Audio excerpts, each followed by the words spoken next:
ಈ ದಿನ ನಾವು ಬಳ್ಳಾರಿ ಗ್ರಾಮಾಂತರ ಶಾಸಕರ ಕಚೇರಿಯಲ್ಲಿ ಸಂವಿಧಾನ ದಿನಾಚರಣೆ ಮಾಡಿದ್ವಿ. ಈ ದಿನ ನಮ್ಮ ಕಾಂಗ್ರೆಸ್ ಎಐಸಿಸಿ ವತಿಯಿಂದ ಸಂವಿಧಾನ ಬಚಾವೋ ಬಿಜೆಪಿ ಹಟುವಂತ ಕಾರ್ಯಕ್ರಮ ಇವತ್ತು ದೇಶಾದ್ಯಂತ ನಾವು ಮಾಡ್ತಾ ಇದೀವಿ. ದೇಶಕ್ಕೆ ಸಂವಿಧಾನ 76ನೇ ವರ್ಷ ನಾವು ಆಚರಣೆ ಮಾಡ್ತಾ ಇದ್ವಿ.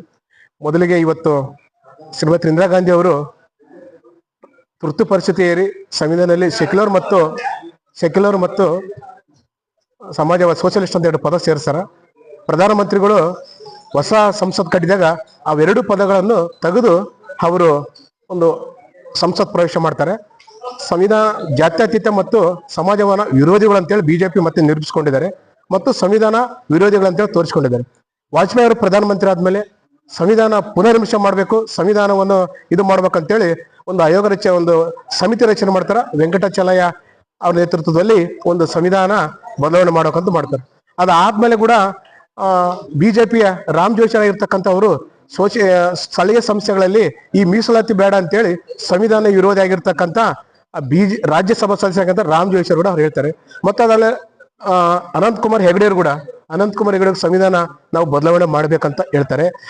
ಬಹಳಷ್ಟು ವಿಚಾರಗಳು ಸಂವಿಧಾನ ವಿರೋಧಿ ಆಗಿರ್ತಕ್ಕಂಥ ಬಿಜೆಪಿ ಈ ತರ ಕ್ರಮ ಮಾಡ್ತಾನೆ ಇದ್ದಾರೆ. ಆದ್ರೂ ಅವ್ರು ಸಂವಿಧಾನ ಅಡಿಯಲ್ಲಿ ನಾವು ಆಡಳಿತ ಮಾಡ್ತು ಅಂತ ಹೇಳ್ತಾರೆ. ಉದಾಹರಣೆಗೆ ಹೇಳ್ಬೇಕಂತಂದ್ರೆ ಇವತ್ತೇನವರು ವೋಟ್ ಶೇರ್ ವಿಚಾರಕ್ಕೆ ಸಂಬಂಧಪಟ್ಟಂಗ ರಾಹುಲ್ ಗಾಂಧಿ ಧ್ವನಿ ಎತ್ತಾರಲ್ಲ, ಇವತ್ತು ಸಂವಿಧಾನಕ್ಕೆ ತಿದ್ದುಪಡಿ ತಂದು ಸುಪ್ರೀಂ ಕೋರ್ಟ್ ನಲ್ಲಿ ಪ್ರಶ್ನೆ ಮಾಡಲಾರ್ದಂತ ಒಂದು ತಿದ್ದುಪಡಿ ತಂದಿರ್ತಕ್ಕಂಥ ಅದು ಒಂದು ಕೆಲಸ ಮಾಡಿದ್ದಾರೆ. ಮತ್ತು reforms election conduct reforms act ತಂದಿದ್ದಾರೆ. ಅದರಲ್ಲಿ ಚುನಾವಣೆಯಲ್ಲಿ ಆಗಿರ್ತಕ್ಕಂಥ CCTV ಇರ್ಬೋದು, ಫೋಟೋಜಸ್ ಇರ್ಬೋದು, ಯಾವುದೇ ನಾವೇನ ಕೇಳಿದ್ರೆ ಅದನ್ನು ನಾವು ಪ್ರಶ್ನೆ ಮಾಡಲಾರ್ದಂತಂದು ಕೂಡ ಅವರು ಸಂವಿಧಾನದಲ್ಲಿ ಅವರು ಈ ತರ ಅವರು ಯಾರು ಮಾಡಿದ್ದಾರೆ ನಮ್ಮ ಇವರು ಬಿಜೆಪಿ ಅವರು ಬಹಳಷ್ಟು. ಆಮೇಲೆ ರೈತ ವಿರೋಧ ಕಾಯ್ದೆಗಳನ್ನು ಜಾರಿಗೆ ತಂದಿದ್ದಾರೆ. ಬಹಳಷ್ಟು ವಿಚಾರಗಳನ್ನು ಅವರು ವಿರೋಧಿ ಕೆಲಸ ಮಾಡ್ತಿದ್ದಾರೆ. ಅದಕ್ಕಾಗಿ ನಾವುಗಳು ಕಾಂಗ್ರೆಸ್ಸಿನ ಸಿದ್ಧಾಂತನೇ ಸಂವಿಧಾನವನ್ನು ಕೊಟ್ಟಿರ್ತಕ್ಕಂಥದ್ದು ಕಾಂಗ್ರೆಸ್. ಅದಕ್ಕಾಗಿ ಯಾವತ್ತು ಬಿಜೆಪಿಗೆ ಸಂವಿಧಾನ ಮೇಲೆ ಯಾವುದೇ ಗೌರವ ವಿರೋಧಿಲ್ಲ. ಅವರು ಸಂವಿಧಾನ ಹೆಸರಿನಲ್ಲಿ ರಾಜಕೀಯ ಮಾಡ್ತಿದ್ದಾರೆ. ಕಾಂಗ್ರೆಸ್ನವರು ಅಂಬೇಡ್ಕರ್ ಸೋಲಿಸರು ಅಂತ ಹೇಳ್ತಾರೆ. ಮುಖ್ಯವಾಗಿ ಸೋಲಿಸಿರೋದು ಯಾರು ಅಂತಂದ್ರೆ RSS ಮತ್ತು ಹಿಂದೂ ಮಹಾಸಭಾದ ಸಾರ್ವರ್ಕರ್ ಅವರು ಬಾಬಾ ಸಾಹೇಬ್ ಅಂಬೇಡ್ಕರ್ ಅವರ ವಿರುದ್ಧವಾಗಿ ಅವ್ರು ಯಾವುದೇ ಕಂಟೆಸ್ಟ್ ಇಲ್ದ್ರು ಕೂಡ ಬಾಬಾ ಸಾಹೇಬ್ ಅಂಬೇಡ್ಕರ್ ಸೋಲಿಸಲೇಬೇಕಂತ ಹೇಳಿದರು ಹಿಂದೂ ಮಹಾಸಭಾ.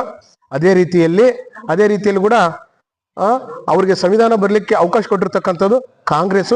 ಮತ್ತು ಸಂವಿಧಾನ ಜಾರಿಯಾದ ದಿನದಲ್ಲೇ ಗೋಸಾಳ್ಕರ್ ಹೇಳ್ತಾರೆ, ನಾನು ಬ್ರಿಟಿಷರ ಗುಲಾಮಗಿರಿ ಒಪ್ತೀನಿ, ಈ ಸಂವಿಧಾನ ಒಪ್ಪೋದಿಲ್ಲ, ಅದರಲ್ಲಿ ಮನುವಾದ ಸಿಸ್ಟಮೇ ಇಲ್ಲ.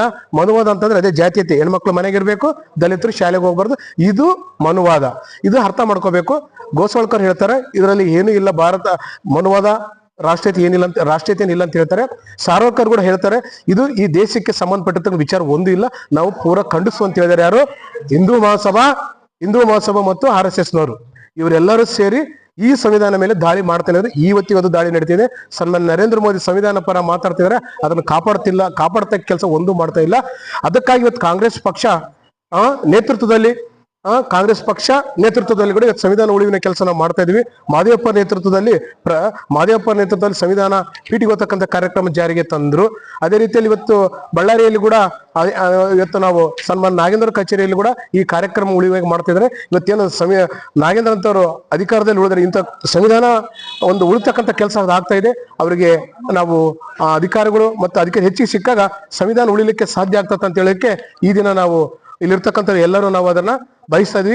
ಬರ್ತಕ್ಕಂಥ ಸಚಿವ ಸಂಪುಟ ರಚನೆಯಲ್ಲಿ ಕೂಡ ಈ ಭಾಗದಲ್ಲಿ ಕೂಡ ಅವರಿಗೆ ಅಧಿಕಾರ ಕೊಟ್ಟರು ಕೂಡ ಅದು ಸಂವಿಧಾನ ಸೇನಾನಿಗಳು ಕೊಟ್ಟಂತಾಗುತ್ತೆ ಅಧಿಕಾರಿಗಳಿಗೆ.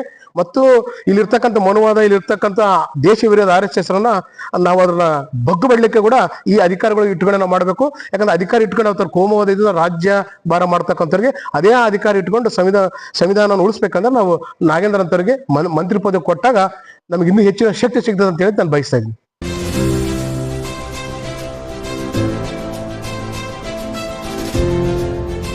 ಇದು ಸೂರ್ಯ ನ್ಯೂಸ್ ಕನ್ನಡ.